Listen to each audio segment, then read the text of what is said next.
Welcome back, bros. It's been some time since we worked on this thing, but we finally got the missing piece that we've been waiting for. We got our final 2 wastegates for this setup, and that's all we needed to make this baby McBoost. So quickly, just slide on over here. All right, let's just talk about this for a second. I told you I wanted to get welders into your guys' hands.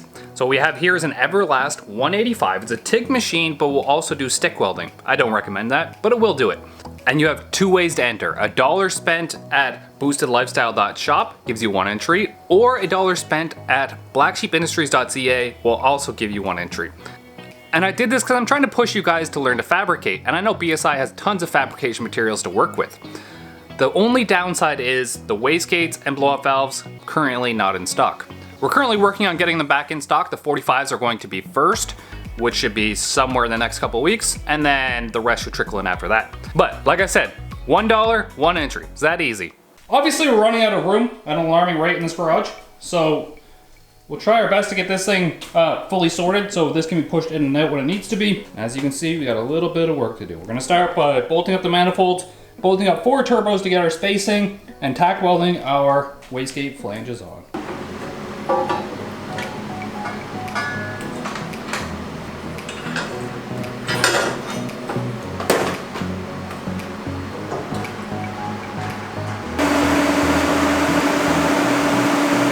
This is kind of how it's going to be set up, and it looks a little bit weird right now because, as you can see, this is our old version. The version 1, they've been used a little bit, but you can see that the mouth comes out almost at a 90-degree angle to the bottom here, and the hat is a little tiny bit shorter. So, some upgrades to version 2 that weren't on version 1 is the body right here is actually a little bit thicker, and that allows for more air to pass around the valve, which makes this a better flowing 45 valve. So let's just say this one was barely keeping up. This one's actually going to flow much more than this one because of the diameter of the valve here and the way it scavenges out this pipe. There's also some extra machining work on the side here that looks really great. And I staggered them, so there's 1 here, 1 there. But this one's going to come to the front. We're going to put the two new ones in the front, the 2 old ones in the back. And we're going to have 8 turbos, 4 wastegates. We do actually have 100 of these ready to go on the site. The only thing is the manufacturer who manufactures the O-rings, their tolerances are allowed to be really whack apparently. Up to 30 thousandths either way. So we're just working through that little bit of issue and then they'll be ready to be in stock.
Eight turbos, 4 wastegates. The only thing now is I have to cut my Allen key to get all of the backside bolts. And then after that, what I'm going to do is I'm going to pull these oil rails off. Oh my god, that almost fell because that's not even B-band on there. I'm going to pull those oil rails off and we're going to convert this all to AN fittings. So now that we proved the concept with our oil feed and return lines here, we're just going to switch everything to AN lines.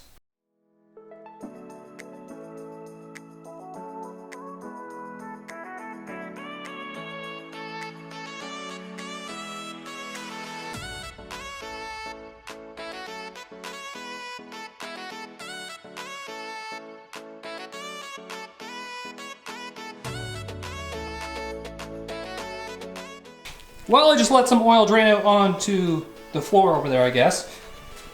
I did put the exhaust pipes on because I do want to make some sort of collector that goes from this, all four of these exhausts on this side, like a piece of pipe that I can just weld into all four of them. And that way we can put our O2 sniffer in it so we get a reading from all four of these turbos on oxygen sensor instead of just one. But to go back to this and design our AN system fitting here, we got a box from Shiplock Supply here, and sent us a couple cool shirts. That's a trash cat. But they also sent us all kinds of AN fittings, so it's all Dash 8 stuff. Yeah, huge shout out to them, man. Everything I think I'm gonna need, I'm gonna weld those onto the rails, a bunch of straight fittings. That's a 45. Anyways, on top of this stuff, we did end up getting a small oil cooler here. This is for like a motorcycle or something. But I think I'm just gonna put it up in the front somewhere, and underneath where the fan is, and just get it out of the way, and at least it'll be something compared to nothing. Oh shit, it was deck nulls and an airhead. I'm gonna eat this right now, bro. I ain't kidding, I'm a gobble it up. Kind of tough though, because it's cold in here.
Alright, this is what I did. I just cut some pieces of plate. One is for our oil cooler and one is for our pump. I did put them backwards. I meant to put this one over there and the pump over here because the tank is over here, but whatever. It is what it is. One thing I didn't account for was that the bumper actually has to go back on, and this might hit the bumper because I did stick the radiator perfectly like in here, and then those things sit lower, so they might actually go where this is. So I didn't check that. I might have to run it with no bumper for now. Yep, some trimming might be involved here to get this to fit. As you can see, this plate is like, I mean, there's tons of room on top of it. It's just below it that the bumper might sag a little tiny bit. And then this one over here, probably gonna need a little bit of cutting when I put the pump on it. You can't see shit in there right now. Okay, we're just gonna try and lay this out using only the fittings that Shipbox Supply supplied us with. We have a 45 coming off the tank, and it goes into the 90 on the far side of this pump, and that's because the inlet of the pump is actually on that far side, and then it comes out this way. So it'll come straight off here, straight into the oil cooler, straight out of this, comes up to our oil filter right here, and then it's going to go from the oil filter up to both of our rails, and then back down into the tank, obviously. So I'm just laying out the fittings here. I'm going to see what's going to fit where, because I only want to use these fittings. And then we'll have to start building some line. Casually, always just on my knees, it seems. Making AN lines. It's Valentine's Day tomorrow. I'm pretty sure nobody needs a lesson on how to make AN lines, so I'm just going to do it. Do it now. Look at, and I believe my best buddy Tokyo's going to come over here, give me a hand, and we're just going to see how much we can knock out today in the couple hours that we can actually spare to be out here. We've got from the tank to the pump to the cooler, and the cooler to the filter done. And now we got to bust. That was weird. Bust out the welder to make zzz, and we'll have some aluminum fittings for our rails. That was so awkward.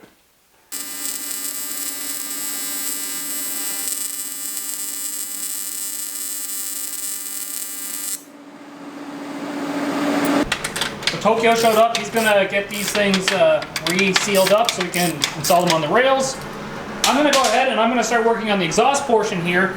They did tip.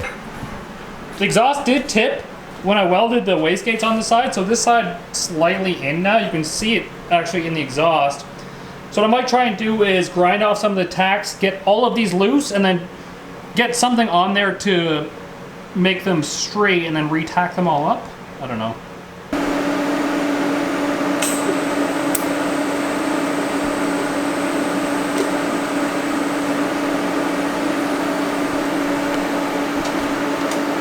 At least they're like almost level now.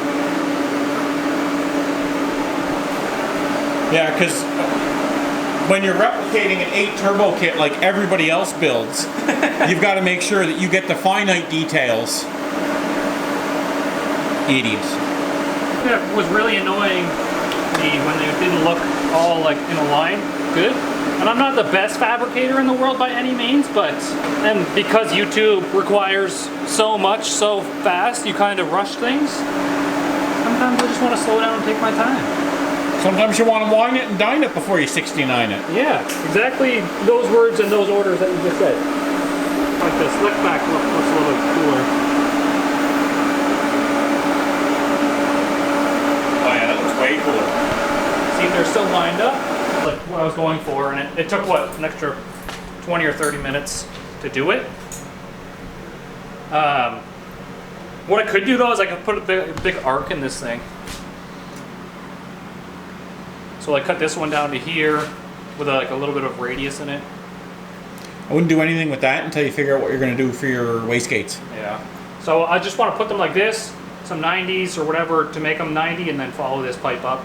Follow that Just pipe. turn the wastegates outward and don't put them anywhere. Let them just shoot flames. Okay. I mean, the whole point of the car is to be an arsehole. Basically. When you're on the boosts and it's making flames out this way, I have to move I actually have to take one of these apart and move the bottom fittings to the other side. it's an intake air heater. Intake air heater, yeah. It's like a grid heater for this front turbo when you're on the boosts. I get it. Recirculating, you're not losing Yeah. any exhaust energy Yeah, there. like help me help you. Little mini clip on it.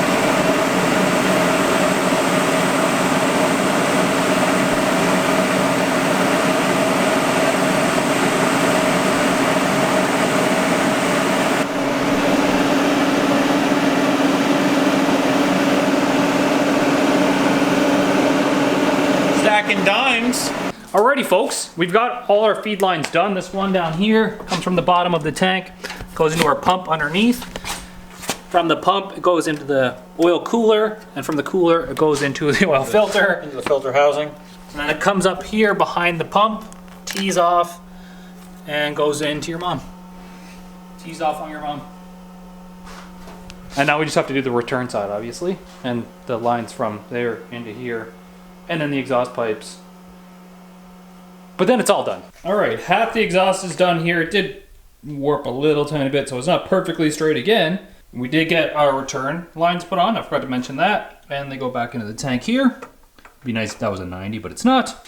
Just to weld up this side now, but I did run out of our big argon bottle, so now I have to use what's left in this little tiny one. The only problem is the Fupa cup requires like 40 CFH. This one only goes up to 30. So I'm gonna have to use a little less stick out.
bubbles here.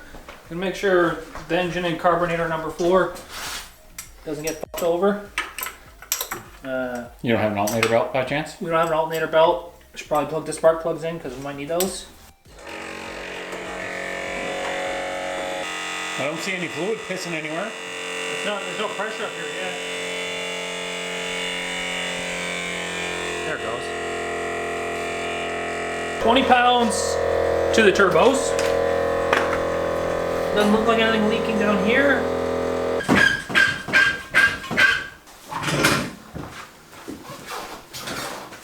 There you go. Yeah, look how cold it is. You can see my breaths. That looks like a good spot for photos back there. Lots of snow down. Well, let's see if it starts first. You can see my breaths.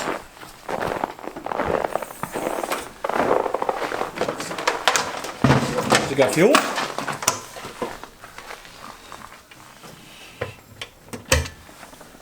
Barely. You got me?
Cold as hell out right now. It's like minus 25 Celsius.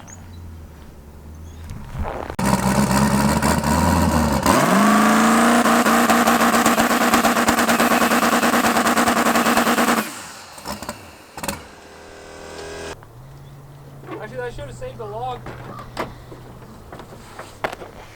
Oh yeah. If this isn't what you Canadians wanted to see, like, what do I gotta do? Do I gotta eat pancakes out here with my maple syrup? Say sorry a bunch? I don't know. What else do I gotta do? I can only do so much. You guys are like, I want to see you drive it. It's minus 20 right now. You can see my breath. Car runs like garbage because, you know, it's cold out. I'm on winter tires. I just did like a first gear pull down the alleyway.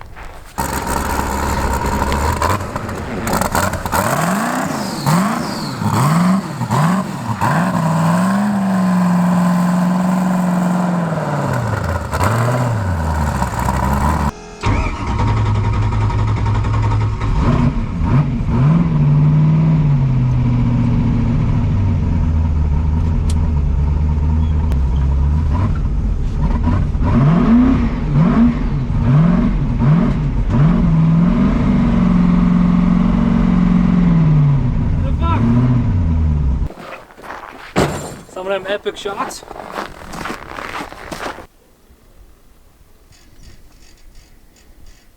Yeah, it's too much sun. So towards me, down, that way.